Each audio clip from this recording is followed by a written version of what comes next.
Was doing my undergrad in sports medicine as an athletic trainer. So I had my hands on our athletes there. Every day I would come in and I knew what I would want as an athlete. And I chose to try to give that to all the athletes that came in. And I remember the first year that I was doing a rotation inside, you're not supposed to, as a student, work on the athletes without supervision. But I was there, the athlete comes in, and the athletic trainers were great people, but they were messing around inside the office and they weren't attending to the athletes. So I'm like, all right, I feel like I'm a quick learner. So I take out their chart, I'm like, all right, look, they haven't come out, let's get you started. So I start doing all this stuff, right? And then it gets to a point where I'm doing ultrasound on one of the guys.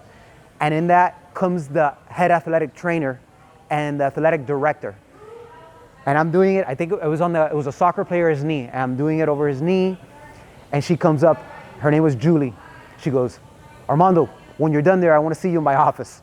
And I'm like, oh crap, what did I do? So the soccer player goes, are you in trouble? I goes, I don't know, but it didn't sound great. So I finished my treatment with him. I go in there. She goes, look, Armando, you're a first-year student. You can't be doing this, especially with nobody around you. You can't be treating people. I said, okay, but, hey, nobody was treating him. He's been here for already like 10 minutes, twiddling his thumbs. She goes, I get it, but you can't do it. I said, okay, great. So like another 2 weeks passes by. Same scenario, different person. I'm like, all right, look, I don't like wasting time, so I go and do it. She comes in another time. She just happens to come in again. She's like, Armando, I want to see you in my office when I come. We have the same conversation. After that second time, she realized, number one, that I wasn't doing anything correctly, but she realized that I was eager to learn and I was ready to implement. And ever since that day, I was actually one of the only first years that was actually treating athletes, because she realized, number one, I knew my stuff, but number two, I was ready to learn.